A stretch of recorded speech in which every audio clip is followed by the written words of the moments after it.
I wake up every morning at exactly 6 o'clock. At 72, my body still insists on punctuality. Even when my mind dreams of quiet freedom, I rarely feel. The air in Simone and Noah's house is always too cold for my joints, but I've grown used to it over the last 5 years. My bedroom is small, tucked into what was once a guest room, and though it's been adapted for me, every corner reminds me that I am tolerated rather than welcomed. From the kitchen comes the familiar slam of a cupboard door. Simone, my daughter-in-law, is preparing breakfast for her husband. I hear the faint clink of dishes and the hum of the coffee maker. 40 minutes later, she knocks on my door, not out of politeness, but to ensure I am still alive. Her voice, sharp and clipped, calls through the door, "Marin, up. Breakfast in 20, don't be late." I respond slowly, letting my joints protest as I swing my legs off the bed. "Not yet," I murmur, as I do every morning. The reply is ignored. Simone is 45, always brisk, always in control. I often wonder if her sharpness comes from raising a family without her mother's guidance, or simply from a lifelong habit of needing to dominate. She doesn't see me as family in the traditional sense. I am to her an accessory, a responsibility she did not ask for. My son Nathan would have been the bridge here, but he is caught in his own whirlwind of work and obligations, leaving me largely at Simone's mercy. I dress slowly, a clean blouse and cardigan over a long-sleeve shirt, the chill biting my fingers as I pull them on. Breakfast is always the same oatmeal with half a banana water instead of milk. Simone insists it is for my health, though we both know the real reason is economy. She keeps a tight grip on every penny, even though Noah makes more than enough to cover the household comfortably. Every small movement, every slight glance carries judgment: how I use the electric kettle, how long I take in the bathroom, even the way I stir my oatmeal. From my spot by the window, I watch Avery, my granddaughter, as she slips into the kitchen. 19 and bright-eyed, she approaches me with a soft smile and a kiss on the cheek. "Morning, Grandma." "Did you sleep well?" I respond with a tired grin, counting my joints more than sheep last night. But Avery's warmth reminds me there is still someone here who sees me as more than just a burden. She chats lightly with me about school, and I listen, savoring the fleeting connection before Simone returns, brisk as ever, corralling her family and snapping instructions about chores and bills. I eat quietly, minding my posture and words. Every movement is measured, every sound is calculated. I am tolerated, not included, but I am still here observing, remembering, noting patterns. I know the rhythm of this household, the microeconomics of their lives, and in that quiet knowledge I find a kind of strength.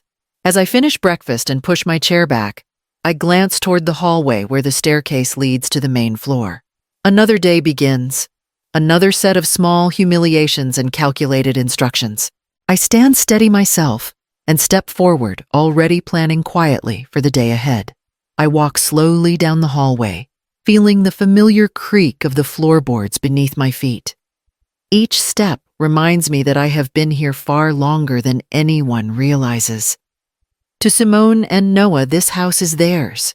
They assume I am merely a lodger, a guest of the family. And for 5 years, I have let them believe it. But the truth has been mine to carry alone, a quiet secret that has shaped every interaction, every tense conversation.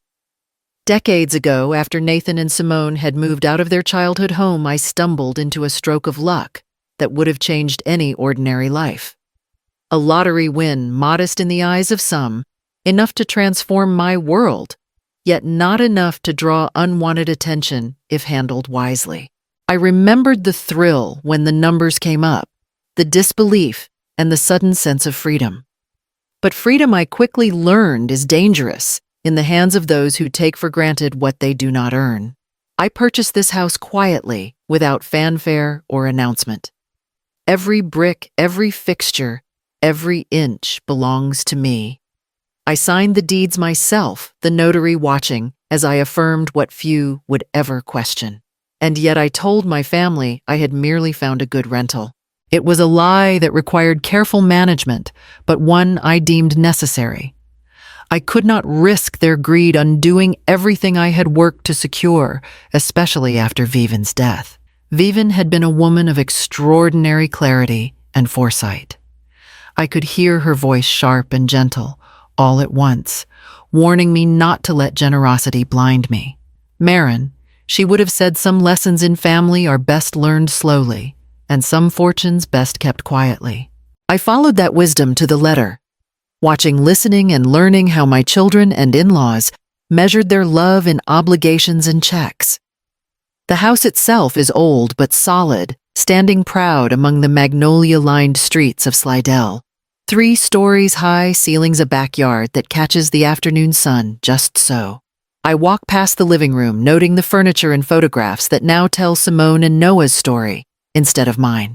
They move through it as if it were theirs, unaware that every corner, every room exists because of my careful planning and secrecy. Sometimes I imagine what would happen if they knew. The shock, the indignation, the scrambling for control. It is a temptation to smile at even the thought. But I also know the risk of family divided, relationships fractured, and a peace long nurtured evaporating in an instant. That is why I keep the secret close like a fragile treasure. Even Nathan, my son, does not suspect. He sees me as his mother's widowed companion, dependent yet compliant. The reality is far more complex and far more satisfying. I pause at the kitchen doorway, watching the light spill across the counters.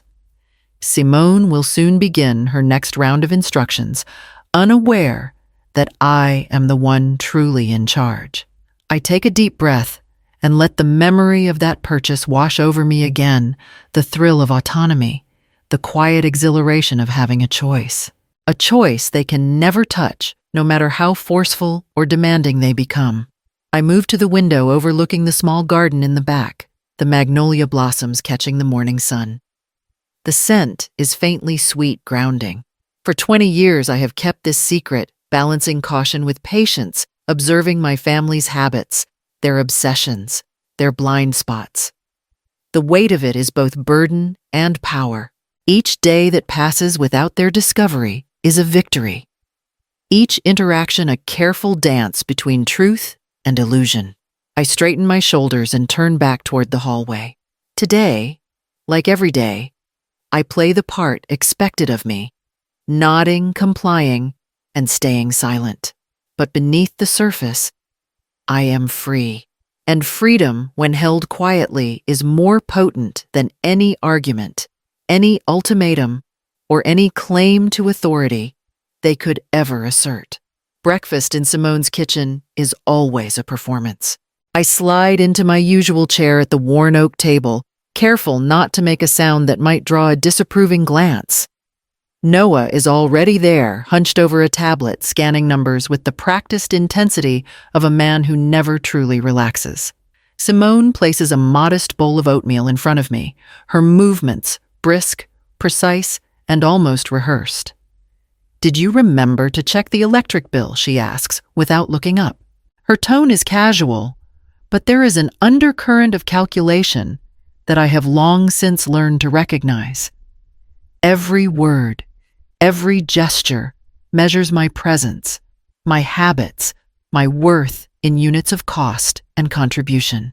"I'll take care of it," I reply softly, stirring the oatmeal slowly, savoring the silence that lingers for a fraction of a second before she continues. Simone folds her arms across her chest, surveying the kitchen like a general inspecting a battlefield. "I noticed you left the hall light on again last night. That adds up over time, Marin. We all have to be responsible." I nod, and the words weigh less than they sound. Responsibility has never been the problem. It is the constant accounting of my every action that drains the spirit. My eyes drift toward the doorway as Avery, my granddaughter, enters. At 19, she moves through the kitchen with a casual grace, her backpack slung over one shoulder.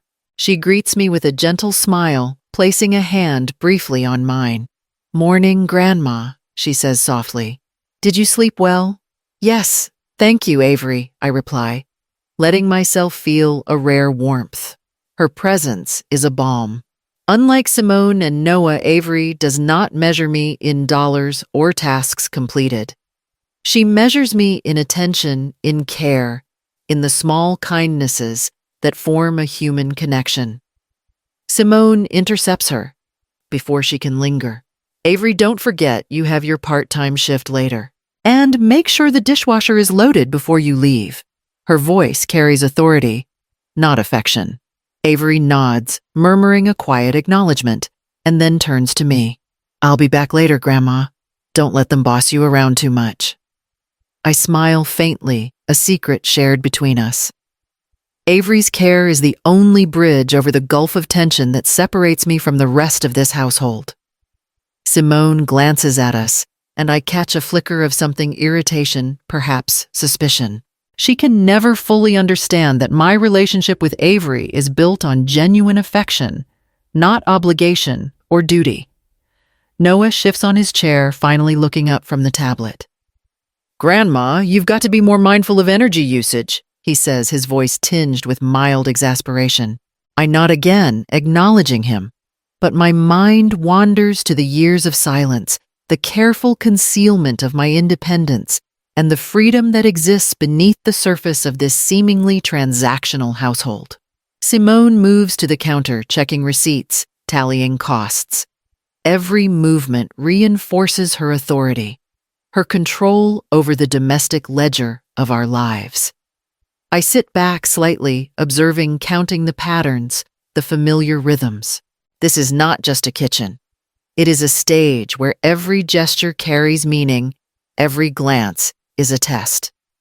And yet, despite the constant calculation, despite the subtle coldness, there are moments like this with Avery that remind me why I endure.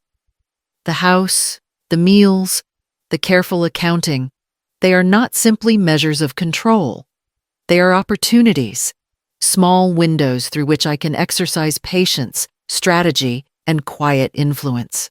I finish my oatmeal, placing the bowl neatly in the sink, and stand. Simone continues her tallying. Noah retreats into the numbers on his screen, and Avery slips quietly out the door.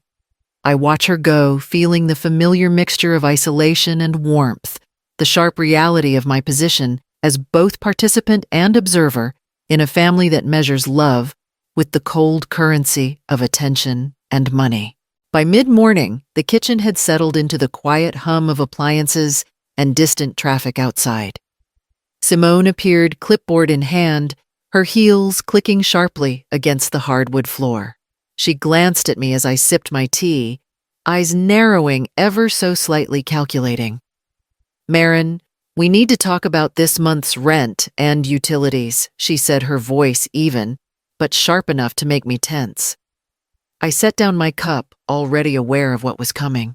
Simone had a way of approaching money that made every conversation feel like an interrogation. "Yes," I said cautiously. "I'll take care of it." "You'll take care of it?" she repeated, arching an eyebrow. "We discussed this last month. The utilities have gone up. The water bill alone was nearly $40 higher than usual, and your room consumes more than you realize. Your share this month is $400, and the rent increase is $200 on top of that. That's $600 total. Make sure it's transferred by Monday." I nodded silently, tasting the words like bitter tea. $600 from my modest pension was not insignificant, yet Simone framed it as my moral obligation, a measure of my worth. She did not pause for conversation, simply moved to the counter to check receipts and input numbers into a spreadsheet. Noah glanced up from his laptop, finally acknowledging me. "We've got to be careful with spending," he said casually, though the undertone was anything but. I sensed a shadow of judgment in his eyes, as though he were counting every dollar I spent, without realizing the house I lived in was technically mine. Alone for a moment, I pulled a notebook from the side table in the living room. I quietly began calculating, tallying my pension small savings and other expenses. I scribbled numbers, crossing out options, shifting figures, as I tried to reconcile ethical duty with autonomy. In this household, money had become both weapon and chain. Simone wielded it effortlessly, reinforcing her authority, while I balanced truth and pretense, waiting for the right moment to tip the scales. Avery entered quietly, brushing her hair behind her shoulder. She carried a stack of textbooks from her morning classes. "Everything okay?" she asked softly, sensing the tension without fully understanding the conversation. "Yes, dear," I said, forcing a calm tone. Avery's presence, as always, was a gentle contrast to Simone's sharpness. She approached the table, setting down her books and offering a smile. "I can help with organizing your papers, Grandma, if you like." Her genuine care felt like a brief reprieve from the constant scrutiny I endured. Simone glanced at us, suspicion flickering across her expression, before she returned to her spreadsheet. Every action she took was deliberate, a silent audit of our lives. I felt the familiar weight of scrutiny pressing down, yet I remained composed, the quiet observer and participant. I paused, reflecting on the choices that had brought me here. For decades, I had been careful, strategic, even in my generosity. Yet here I was, measured, analyzed, and obligated by the very people I had raised. I made a note in my mind: there must be another way to regain control, another way to assert independence without igniting a confrontation too soon. As Simone continued to click through numbers, adjusting spreadsheets, and muttering about rising costs, I made my calculations, quietly weighing ethics against autonomy. My secret ownership of this house gave me power they could not yet touch, but each month brought the reminder of the delicate balance I had maintained for years.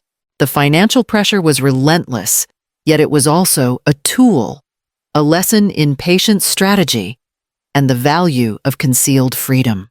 I finished my mental tally, taking a slow, deliberate breath. Simone was unaware of the true control I held beneath the surface, and as long as I played my part, I could navigate these small humiliations with dignity intact. The house, the bills, the spreadsheet, all of it was mine. Yet the real work lay in waiting for the precise moment to tip the scales, to transform pressure into leverage and humiliation into opportunity. I settled into the small armchair by the window, the morning light spilling across the pages of an old notebook I had kept for years. For a moment, the kitchen and its daily tensions faded, replaced by memories that stretched back decades.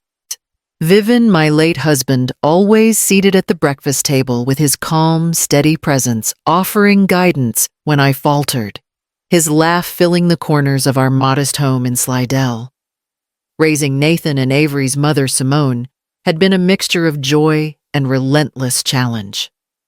I remembered the nights spent sewing clothes from scratch, the overtime shifts to cover school supplies, and the endless worry over scraped knees and fevered nights.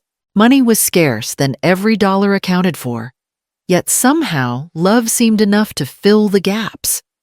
We were proud of what we had, though the world never measured our wealth by happiness or devotion. Vivin had been practical and forthright, never afraid to speak the truth to our children, to teach them lessons of integrity alongside responsibility. I followed her example as best I could, sometimes bending my own wants to ensure our family was cared for. But the world changes, and children grow into adults with their own obsessions, often forgetting the sacrifices that laid the foundation beneath their feet. I remembered the day Vivin fell ill, the hospital's sterile white walls, the uncertainty pressing down on us like a heavy storm. I held her hand through countless treatments, exhausted, yet determined to shield Nathan and Simone from the harsh reality. I had been their anchor, their constant absorbing their grief while keeping a semblance of normalcy alive. And when she passed, a quiet emptiness settled over the house, a space I tried to fill with the same care and discretion that had guided our lives together. Financial struggles had never ceased entirely, even after Vivin was gone. I had hidden small wins, safeguarded money where necessary, always with an eye toward preserving dignity and stability. The lottery winnings kept secret for 20 years were not just a windfall. They were insurance against the unpredictability of human nature, a way to ensure that no one could exploit my kindness or my history of sacrifices.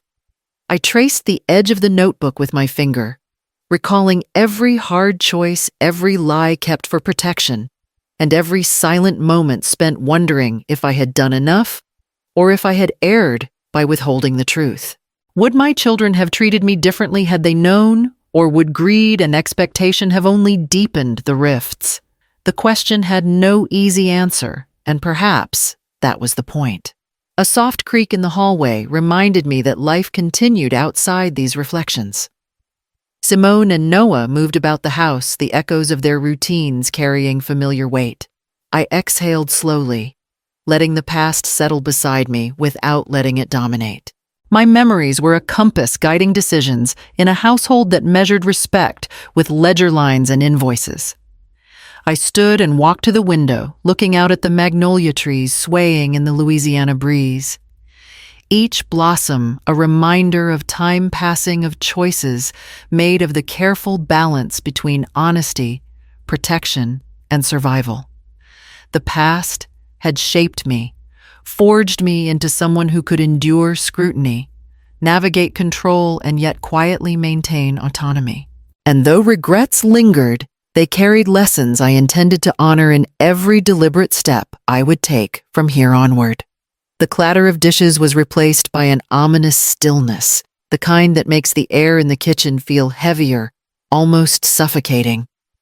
Simone's heels clicked sharply across the tile, stopping abruptly in front of me. Her eyes blazed, and for a moment, the warmth of family dissolved into something colder, something rigidly measured. "Marin," she began, her voice tight with impatience. "We've talked about this too many times. You can't just ignore the rent increase and the utility payments. You either pay your share in full, or you leave." I froze mid-sip the tea, warming my throat, but doing nothing for the chill creeping along my spine. The words hit with the force of a hammer. Pay the rent or get out. It was not a question. It was a decree. I felt the familiar surge of tension in my chest, the years of quiet endurance and subtle humiliation pressing down with sudden weight. I started, but my voice faltered. This was not new. The calculations, the admonishments, the veiled accusations, they had been a constant presence, a rhythm I had grown used to. But the sharpness of this ultimatum, the force behind it, made it clear Simone was no longer merely managing the household, she was demanding ownership of my life. "Don't try to argue, Marin," she snapped, leaning forward, her fingers gripping the counter. "We're serious. This isn't about affection, it's about fairness. The house costs money to run. You live here, you contribute. Enough is enough." I set my cup down slowly, feeling each motion like a deliberate act of control. Inside, I debated. For 5 years, I had tolerated these small humiliations, this constant auditing of my existence. I had played the role expected of me. Grateful, compliant, quiet. I had measured my words, timed my actions, and endured every glance that suggested I was a burden. Yet beneath that surface, I held a secret that no one suspected. The house, this very home that Simone and Noah assumed they owned in spirit, belonged to me in truth. Every brick, every fixture, every inch was purchased with careful planning, with a hard-won windfall kept hidden for decades. The power to assert myself had always been there. I had only needed the right moment. Simone's voice cut through my thoughts again, sharp and relentless. "I'm not asking. I'm telling you. Pay up, Marin, or leave. It's adult life. Responsibilities have consequences." I inhaled slowly, weighing my response. The ethical obligation to comply, the emotional conditioning that had kept me in line for so long, warred with the surge of autonomy and the desire for control I had nurtured quietly for years. This was more than money. It was ownership, authority, recognition, the quiet assertion of my dignity against decades of subtle oppression. "I understand," I said finally, my tone calm, almost disarming. Simone's eyes narrowed, searching for weakness. "I understand," I repeated, letting the words hang in the air without revealing my intent. She stepped back, satisfied, or so she thought, and turned to gather the stack of bills on the counter. I watched her, a slow, deliberate smile forming. She had no idea. Not yet. Every motion, every command, every implied threat was built on the assumption that I was powerless, dependent, and compliant. And yet, for the first time in years, I felt the quiet exhilaration of agency. Avery appeared at the doorway, sensing the tension, and gave me a small, cautious smile. I returned it, letting her see only calm. She did not need to know the full weight of the moment, only that I was not defeated, only that I had not surrendered. I turned back toward the window, allowing the sunlight to warm my face. The ultimatum had been delivered. The choice, however, was no longer a question of compliance. Inside, I knew that today marked a shift, a tipping point. My years of quiet endurance were giving way to something deliberate, measured, and final. Simone believed she held the power, and yet I was the one holding the cards. The thought brought a strange calm, a controlled thrill. The house, my autonomy, my secret, all were mine. For the first time in years, I realized that yielding was optional, and that action, carefully chosen, could redefine everything.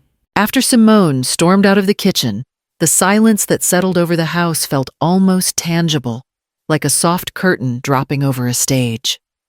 I remained at the table, my fingers tracing the edge of the counter, each tap, a slow, deliberate rhythm. The ultimatum echoed in my mind, but instead of fear or resentment, a quiet clarity began to emerge. I would no longer simply endure. I would act.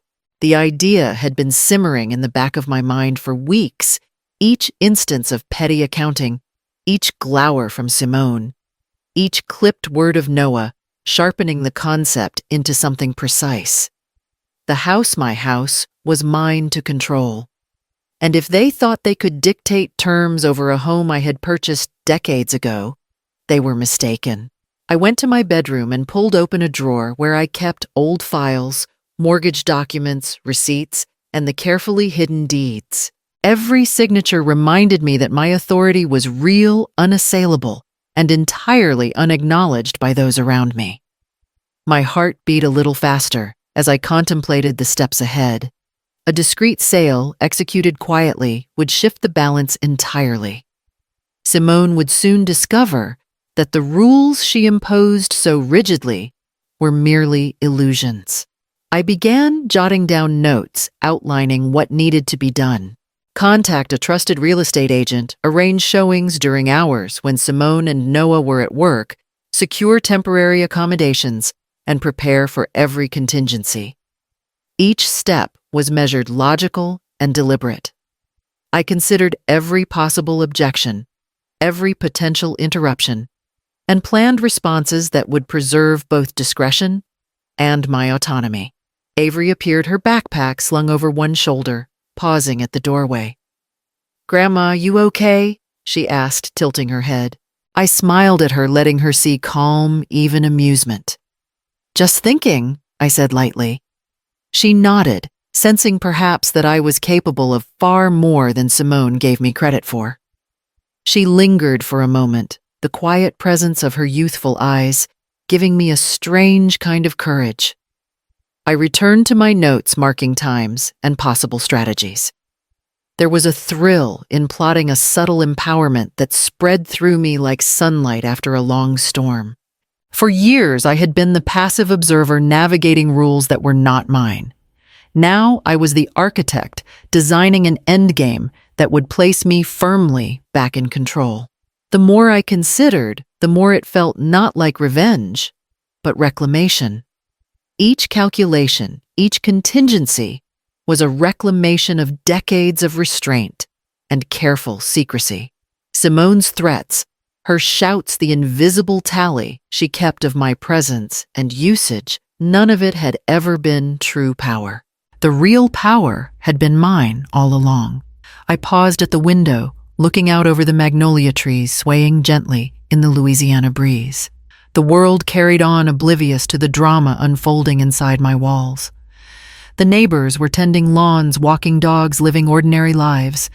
And yet here, in this quiet interior space, I was poised on the cusp of something extraordinary, a subtle, precise, and entirely justified assertion of my independence. I returned to my bedroom drawer one final time, touching the deeds with a reverent hand. They had been my secret for decades, a quiet fortress in paper and ink. Now they would become the ultimate leverage, the key to a freedom I had long dreamed of, but had never permitted myself to fully claim.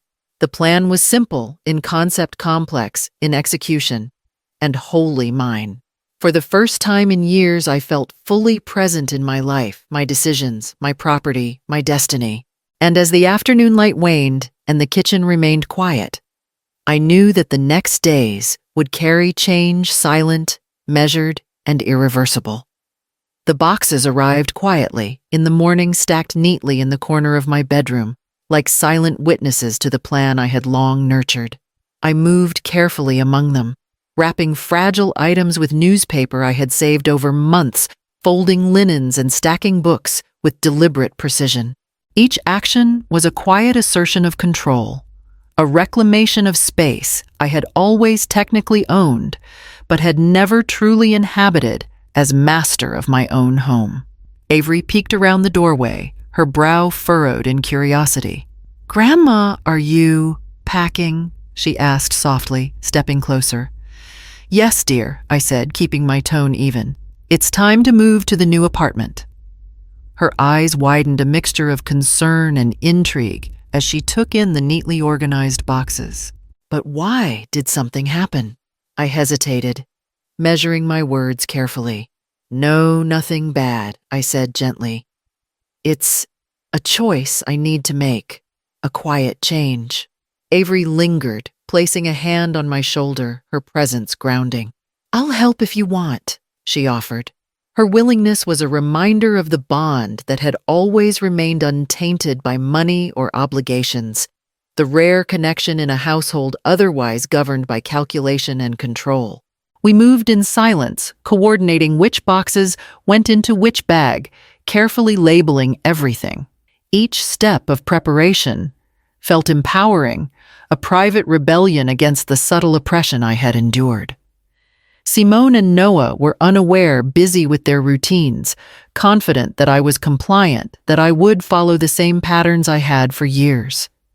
The apartment itself had been secured weeks in advance, modest but functional, a small one-story space in the southern part of Slidell. I had chosen it carefully, considering accessibility light and quiet. A living room large enough to stretch out a kitchen that was simple but complete, a bedroom that felt like a retreat.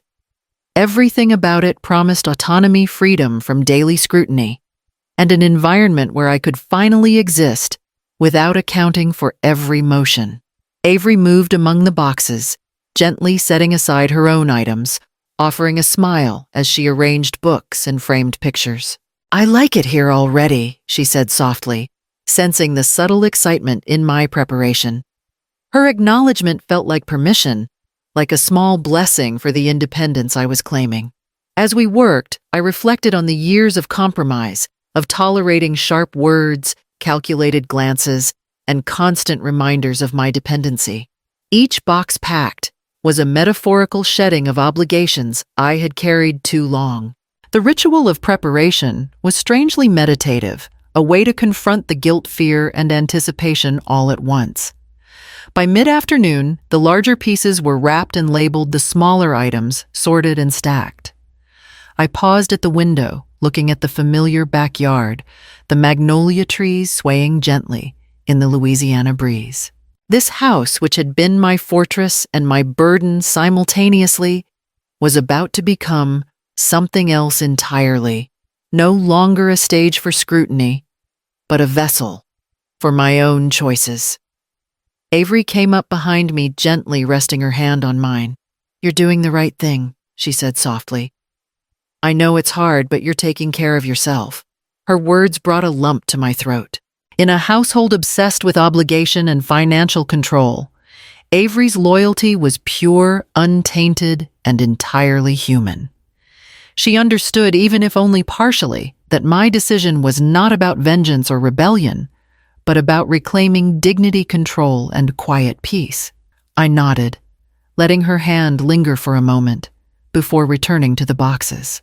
Each fold, each careful placement, was a step toward the life I had imagined, the independence I had longed for. The house might still belong to them in their minds, but in truth, every item packed was a small victory, a tangible claim to the freedom I had earned. By the time the evening light began to fade, the bedroom looked almost empty, a silent testament to planning patience and the quiet power of deliberate action. Avery lingered near the doorway, watching with wide, thoughtful eyes. I smiled faintly at her, knowing that in this small, quiet collaboration, a bond had been reaffirmed, a bond that valued love, respect, and choice above all else. I arrived at the small cafe on the corner, the Louisiana heat lingering in the air, thick and warm like syrup. Raymond Prescott, a seasoned real estate agent I had known for years, through discreet family contacts, waved from a corner table, his suit crisp but unassuming. I slid into the seat opposite him, letting the weight of the plan settle over me. "Good to see you, Marin," he said with a calm smile, his eyes immediately scanning me for any sign of hesitation. "Everything all right?" "Yes," I replied evenly, hiding the rush of anticipation in my chest. "I need your help with something delicate. A property sale, confidential. Timing is critical." Raymond's eyebrows arched ever so slightly. "Confidential, you say, I'm listening." He leaned in, pen poised over a notebook. I outlined the situation carefully, omitting unnecessary personal details, but emphasizing the need for discretion. "I own the property," I said, watching his reaction. "It has been in my name for years. The current occupants don't know this. I want to sell quietly, with minimal exposure. No announcements. No one should know until the deal is finalized." Raymond nodded slowly, a spark of interest crossing his features. "That complicates things, but it's not impossible. We can set up a trust or a limited liability company to handle the transaction. Offers can be vetted privately, and showings can be scheduled when the occupants are away." "You're certain about this?" "I am," I said firmly. The decision had settled in my mind over weeks of reflection and quiet calculation. Every small indignity, every petty accounting, every subtle reminder of dependency had brought me to this point. Selling the house was not only financial, it was reclaiming my autonomy. Raymond scribbled notes outlining strategies.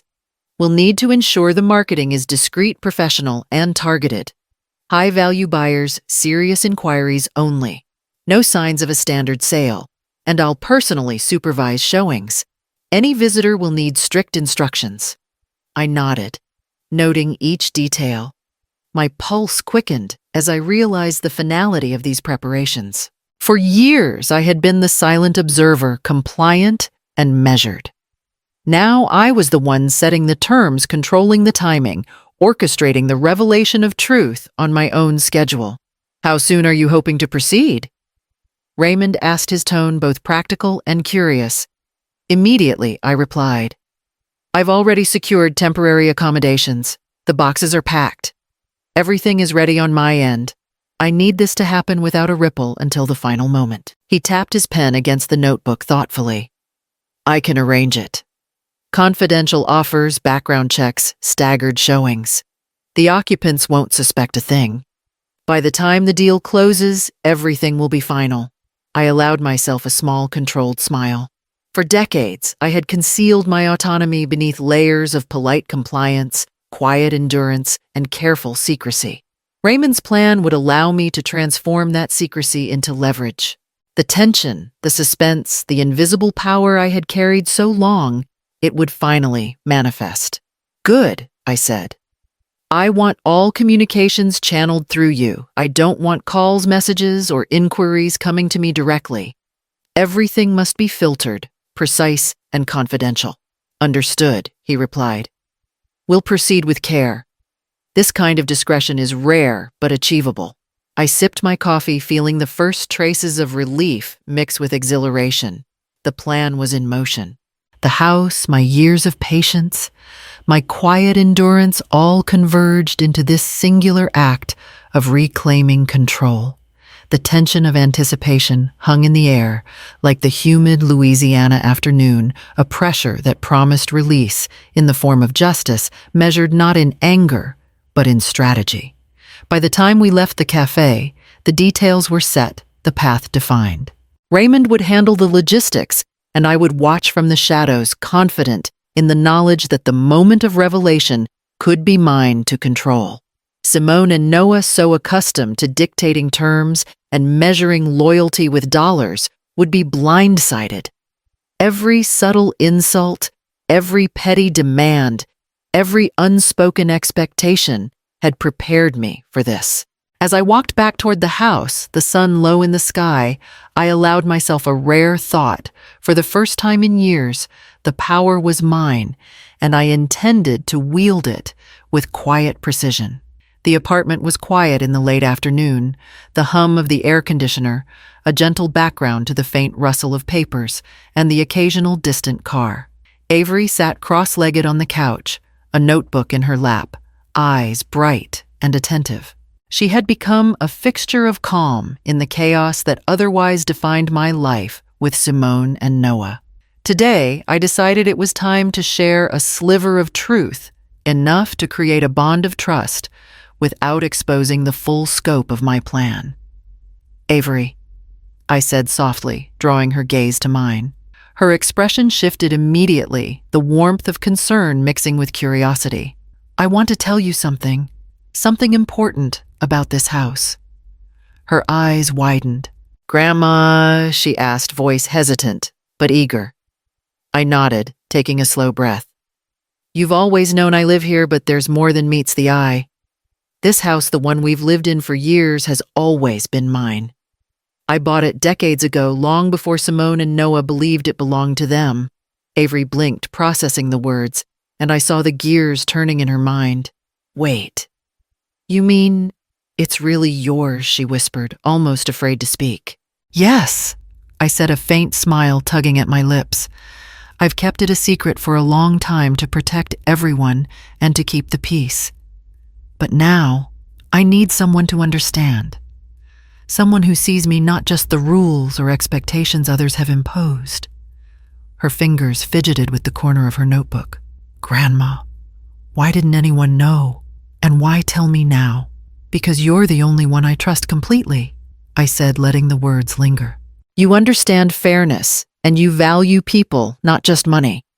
I wanted you to know in case something happens while I'm making decisions that might surprise the family.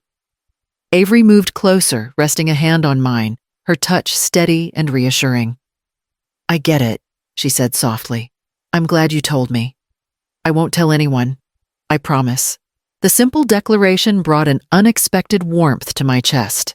In a household obsessed with control, money, and obligations, Avery's loyalty felt like an anchor in the storm.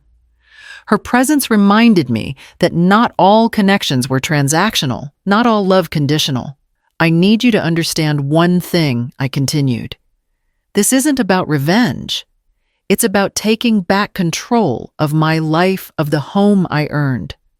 But it's also about protecting myself from unnecessary stress and from the greed that has shadowed so many of our family interactions. Avery nodded solemnly, her young eyes reflecting understanding beyond her years. I can help, she said quietly.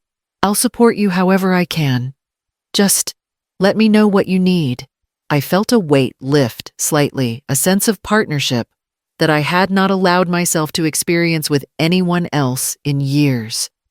Sharing the secret did not make me weaker. It strengthened me, giving me the confidence to move forward, while ensuring that someone I loved understood the truth. We spent the next hour discussing the logistics of packing and timing, Avery quietly asking questions, offering suggestions, and helping me organize the small apartment to accommodate a smooth transition. Every interaction reinforced our bond, a shared secret that carried with it a weight of trust and responsibility. As the evening light softened, Avery leaned back, her notebook resting in her lap. "I think you're doing the right thing," she said, her voice gentle but firm. "It's your life, Grandma. You shouldn't have to live under anyone else's rules." I nodded, gratitude swelling in my chest. "Thank you, Avery. Just knowing you understand, it makes all of this easier." Her hand lingered on mine for a moment, a silent pledge of alliance and understanding. In that quiet, unassuming apartment, I realized that sharing the truth with her was not just about logistics or secrecy. It was about family trust and finding a confidant who could anchor me amidst the storm of obligations, expectations, and greed that had governed my life for far too long. The first morning of showings arrived with a sense of quiet intensity. I sat in the small living room of my apartment, sipping black coffee and reviewing the notes Raymond had left me. Every detail had been planned, meticulously timed visits, vetted potential buyers, and absolute discretion. Simone and Noah still believed they were in control, unaware that the home they occupied was legally mine and that its fate was now being quietly decided. Raymond called just after 9, his tone crisp but reassuring. "Marin, everything is on schedule. The first family should arrive within the hour. They're serious buyers. No interruptions, no questions directed to the occupants. You won't be involved in any of the showings." I nodded, feeling a mixture of exhilaration and trepidation. For years, I had endured subtle humiliations, the constant oversight, the insinuations that I was a burden. Now the pendulum had shifted, and I was orchestrating the consequences without a single word exchanged with the very people who believed they owned the house. Avery arrived shortly after her presence, comforting as always. She carried a small notepad, jotting down observations and asking thoughtful questions about timing, security, and staging. "Grandma," she said, looking up from her notes, "I think it's perfect. The buyers won't suspect a thing. You've covered every detail."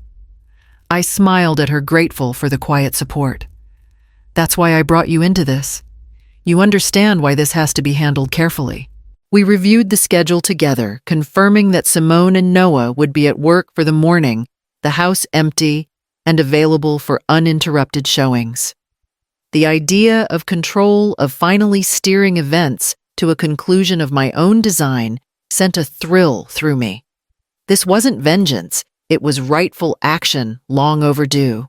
As the first potential buyers arrived, Raymond guided them through the house, pointing out features and nuances with practiced professionalism. I imagined Simone pacing somewhere, perhaps oblivious, perhaps assuming all was routine. Each room displayed was a silent testament to my ownership, the careful maintenance I had performed, and the life I had quietly built.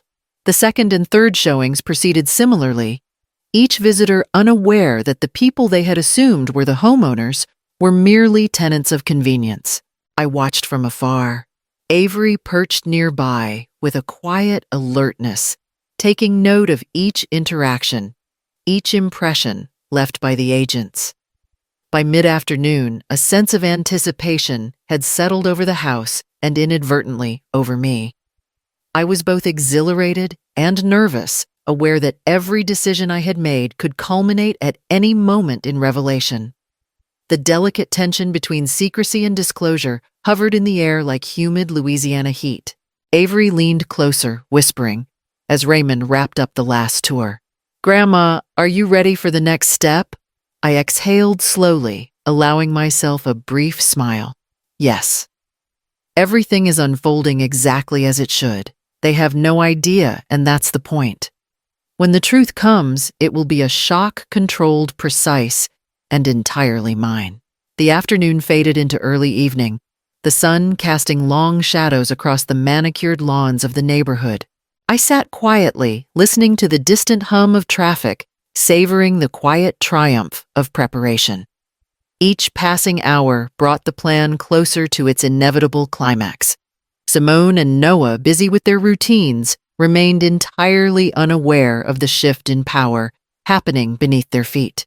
For the first time in years, I felt the calm thrill of agency, the knowledge that I could navigate this situation on my own terms, that every subtle insult, every expectation of compliance would meet its measured consequence. Avery's steady presence beside me reinforced that I was not alone in this quiet campaign. Together, we watched the sequence unfold, waiting for the moment when the truth would finally surface and the reality of ownership would crash upon the household that had long taken my generosity for granted. The house had never felt smaller, yet somehow it seemed heavier now, filled with the invisible weight of secrets I carried alone. I returned from my morning walk through the quiet streets of Slidell to find subtle disturbances in the kitchen, a misplaced dish, the faint scent of cleaning supplies used more rigorously than usual. Simone's presence was a ripple through the calm, a sign that her control over the household was never far from her mind. I moved silently through the apartment, watching from a distance as she checked the refrigerator 3 times, muttering under her breath about spoiled produce and rising utility bills. Her voice carried that familiar edge, the one that suggested both authority and underlying anxiety. Something was shifting. The first hints of uncertainty had begun to show, and I observed with quiet satisfaction. Avery sat at the kitchen table, casually flipping through her notebook. "Grandma," she said softly, catching my eye. "I think Simone's on edge. She keeps double-checking everything today." "Yes," I said, my tone calm, masking the thrill that ran beneath it. "She's noticing something. I don't know if she knows what yet, but the tension is palpable. Watch closely, Avery. Every subtle gesture tells a story." Simone continued her rounds, inspecting the light switches, noting every detail with exaggerated scrutiny. I allowed her to move about unchecked, a silent observer in her own kingdom. For years, she had believed that small corrections, constant oversight, and monetary leverage were enough to assert dominance. She hadn't realized that the foundation she thought she controlled was entirely mine. The mail arrived, and Simone tore it open immediately, scanning bills and notices as if they held some hidden warning. Her brow furrowed deeper than usual, the frustration clear in every line of her face. Noah was out on a short errand, giving her room to exercise her authority unchecked. Each moment was a reminder of the control she thought she wielded and of how carefully I had allowed her the illusion. I wandered to the living room, picking up a framed photo of Avery and me on a quiet spring afternoon, the sunlight painting her smile across the frame. I felt a warmth at the connection we shared, a steady anchor amid the brewing storm. She had become more than just a confidant. She was my witness, the one who understood without judgment, the one who could see the strategy, the care, and the necessity behind my actions. Simone's movements grew more erratic. A vase was slightly shifted, a cushion too tightly fluffed. Her sighs were louder now, her patience thinner, her commands sharper, even though no one else was present to hear them. She was grasping at stability, trying to assert order where there was none to command. I stayed in the background, letting her anxiety rise, knowing that the careful orchestration of the sale was beginning to ripple through the household, though she had no idea why. By late afternoon, the tension had thickened into near panic. Simone's phone buzzed repeatedly with messages from Raymond, updates about the showings, and interest from potential buyers. She read each one quickly, eyebrows knitting in confusion and concern.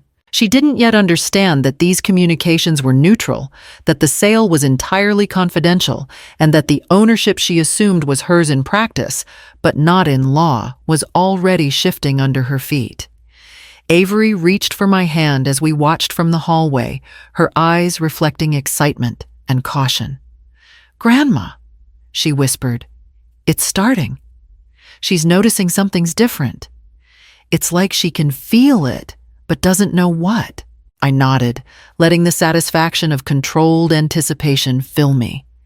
The moment of confrontation was nearing the balance of power, tilting silently in my favor. Simone had begun to sense the change, to glimpse that the rules she had enforced for years were no longer absolute. My independence, long suppressed, was finally inching toward reality, and soon she would understand that the world she believed she controlled had never been hers at all. The late afternoon sun cast long shadows across the kitchen floor, illuminating dust motes in the air like tiny witnesses. Simone's voice, carried from the other room, clipped and brisk, a mixture of agitation and suspicion. She was checking the mail again, scanning through notices, and imagining problems where none existed. The tension had been building all day, and I could feel the crescendo approaching. I stepped into the room, my movements deliberate, calm. Simone looked up, eyebrows raised, clearly startled by my presence. "Grandma, what are you doing here?" she asked sharply, trying to reclaim composure. "I think it's time we had a talk," I said quietly, letting the words settle in the air like a weight. Her eyes narrowed, skeptical, but I didn't pause to explain. This was the moment that had been in planning for weeks, the culmination of decades of subtle humiliation and careful secrecy. She crossed her arms, defensive and impatient. "About what she demanded." I drew a slow breath and let my gaze meet hers directly. "About this house." Her lips pressed into a thin line, suspicion flickering across her features. "What about it?" I let the silence stretch, a measured pause that seemed to intensify her unease. Then I spoke with deliberate clarity. "This house, the one you and Noah have lived in for years, it has always belonged to me. I bought it decades ago, long before you believed otherwise. I am the legal owner." For a moment, the world seemed to stop. Simone's hand flew to her mouth, eyes widening in disbelief. Her face paled, a mix of shock, confusion, and disbelief. The words caught somewhere between her mind and her lips. "No, that's impossible," she whispered, her voice trembling despite the effort to sound steady. You can't mean that." "I do," I said, voice calm but firm. "All the rent you've collected, all the oversight you thought you had, it was never yours to enforce. It has always been mine. And now I am selling the property." Her shock shifted rapidly into anger. She stood abruptly, sending a stack of papers rattling to the floor. How could you? After everything we've done, we've taken care of you." Her words carried both fury and accusation, the helplessness of someone realizing they had misjudged every assumption. I remained seated, unshaken, letting her storm through the room. "Yes, you've provided care," I said evenly, "but you have also acted as if control and money were more important than respect and gratitude. This is the consequence of underestimating me." Simone's breathing quickened, her voice rising with desperation. You can't just sell it. This is our home. It is your home only by convenience," I replied quietly, my tone slicing through the tension. "You have 30 days to find another place. That should be enough time to make arrangements." Her hands trembled, fists clenched, as if she could physically grasp the reality she refused to accept. "You, after everything, after all the sacrifices." "This isn't revenge," I interrupted gently, yet firmly. "It is a reclamation of what is rightfully mine. 20 years of patience, of careful silence has led to this moment. Your anger and disbelief are natural, but they change nothing." Avery appeared quietly in the doorway, her presence a soft anchor in the storm. She looked between us, eyes wide with concern and admiration, and I could see the unspoken bond forming in the shared understanding of truth. Simone's glare softened slightly, but the shock was far from dissipated. "You lied to us all these years," she said, voice breaking the disbelief still raw. "Yes," I admitted. "I lied to protect you from greed, to protect myself, and to keep the peace. But the time for secrecy is over. The house is mine and the sale will proceed. Simone's reaction was a mixture of sobbing incredulity and frantic denial. She collapsed into a chair, head in her hands, her voice breaking as she whispered, "I can't believe this. All this time, we thought we had control. And it was you." I reached out a hand to Avery, who silently squeezed mine, a quiet affirmation of loyalty and understanding. The truth had been revealed. The emotional climax had arrived. Years of subtle humiliation, of transactional family dynamics, of unacknowledged independence, all culminated in this moment of clarity and authority. Simone's world had shifted, and I stood quietly, firmly, the long overdue recognition of my autonomy fully realized. By mid-morning, the phone was buzzing relentlessly. I picked it up, expecting another routine call from Raymond with updates about the sale, but the voices on the line were far less professional. "Ed, what the hell are you thinking?" Weston's anger was immediate, explosive, and completely unfiltered. His tone carried the sharpness of disbelief mixed with entitlement, the same intensity he had carried since childhood. "I'm calm, Weston," I said evenly, sitting back in my chair. "We need to talk, but shouting will get us nowhere. Talking. You sold our house, our home, without even consulting me." His voice cracked, bordering on hysteria. "I sold my property, Weston," I replied, letting each word land with deliberate weight. "The house has always belonged to me. Your mother and Simone believed otherwise, but legally it was never theirs to control." There was a pause on the line, as though the enormity of my words collided with his reality. You mean all these years, the rent, the oversight, the constant accounting, it was fake? You were just letting us think we were in charge." "Yes," I said calmly. "I allowed the illusion to continue for 20 years for reasons you can perhaps understand with time. But the truth is now unavoidable. The sale is final, and you have 30 days to find alternative accommodations." Noah's voice joined in colder calculating, attempting to anchor the chaos with logic that was really just more demands. "This is outrageous, Earl. You can't do this to your own family. You have responsibilities." "My responsibilities have always been to myself. First," I said, tone firm, but not unkind. "I have lived my life with integrity, careful planning, and respect for the law. This decision is no different. You may feel wronged, but it is both legal and fair." Weston scoffed. "Fair? You're throwing us out after everything, after all the contributions we've made to this household. You contributed under the misconception that the house was yours to control," I said gently. "Now you know the truth. I made provisions to ensure you are not left stranded. 30 days is more than reasonable." Noah's voice sharpened. 30 days? That's absurd. You're destabilizing our family, our finances, and our plans. "I am asserting the rights I've held all along," I said, letting the words resonate. "You may be frustrated, outraged even, but this is the natural consequence of underestimating me, of assuming authority where none existed." Silence fell for a moment, punctuated only by the faint hum of the ceiling fan. I could feel the weight of history between us, decades of assumptions, entitlement, and unspoken resentment. The tension was thick, almost tangible, yet I remained composed. "Dad, this isn't just about money," Weston said finally, voice quieter, tinged with disbelief. "It's pride, control. You've undermined everything we believed we had. And yet," I said softly, "it was never yours.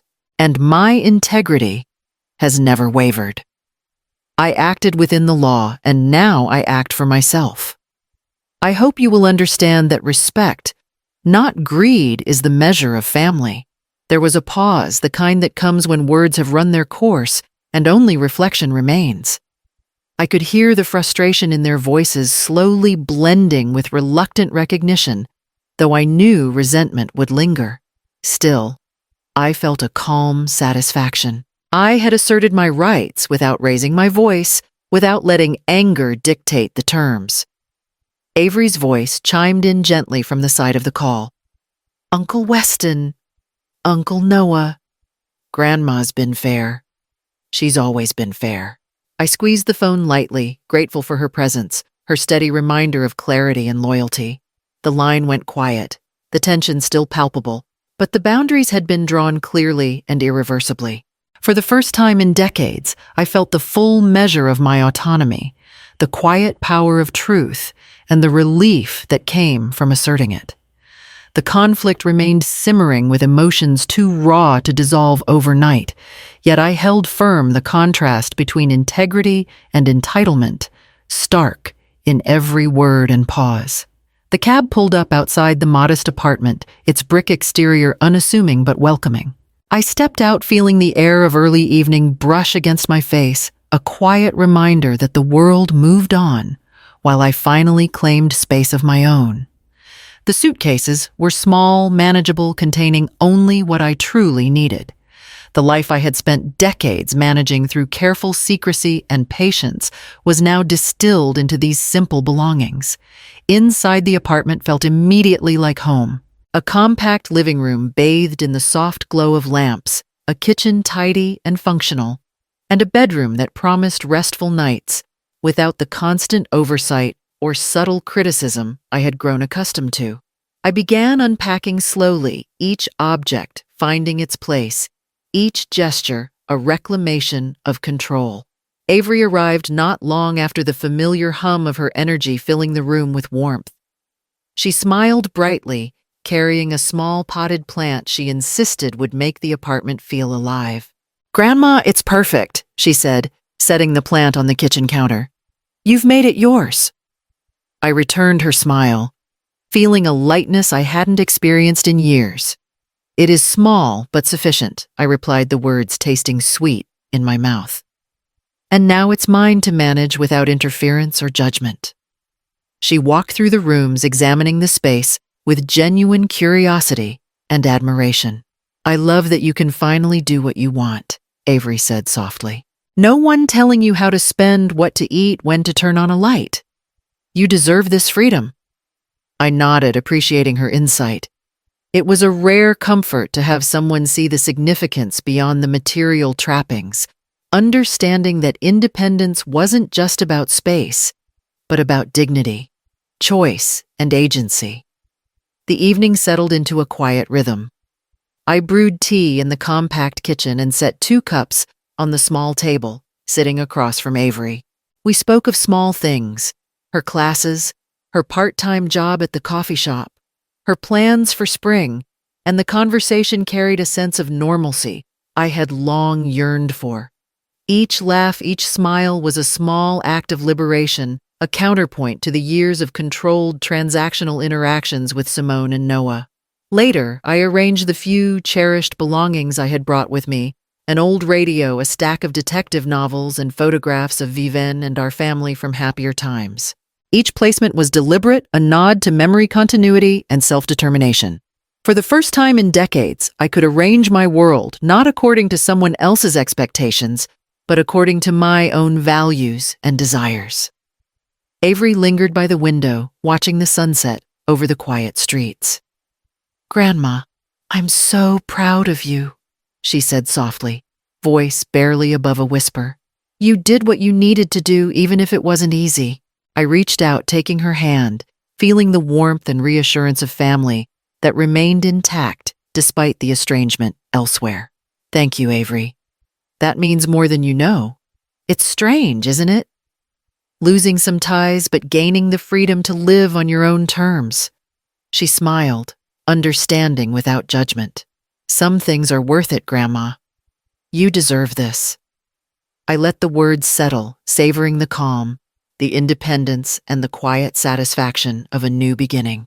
In this small apartment surrounded by the familiar and the essential, I finally felt at peace, fully in command of my life and choices.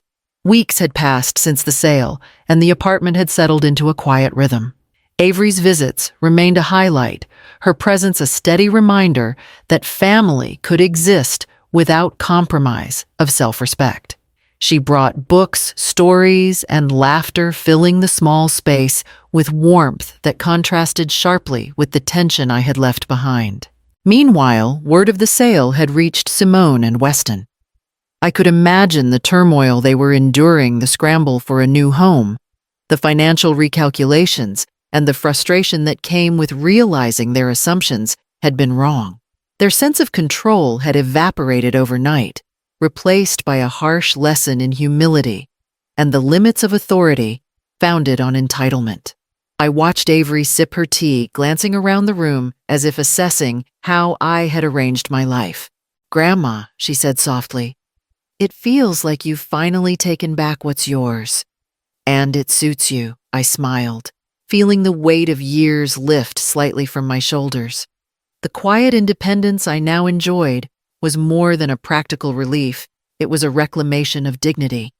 No longer dictated by Simone's scrutiny or Weston's expectations, I could manage my days on my own terms, choosing how to live with the resources and time I had.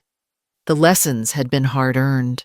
Patience, planning, and restraint had guided me through decades of subtle manipulation and quiet humiliation. Yet the most important insight was simple self-respect could not coexist with blind compliance. The family I had known, entitled, demanding, and often ungrateful, had provided a clear contrast to the life I could now build, where boundaries were respected and independence honored. Avery reached over, squeezing my hand. "You did the right thing, Grandma. You didn't just act for yourself. You showed us how to stand firm with integrity." I nodded, letting her words settle in my heart. There was still distance with Simone and Weston, but their resentment no longer held power over me. I had reclaimed my life, my dignity, and my peace. Outside the streets of Slidell were calm, indifferent to the small dramas of our family, and I realized that freedom, though costly, was infinitely more valuable than compliance or fear. For the first time in years, I felt truly at home in my own life,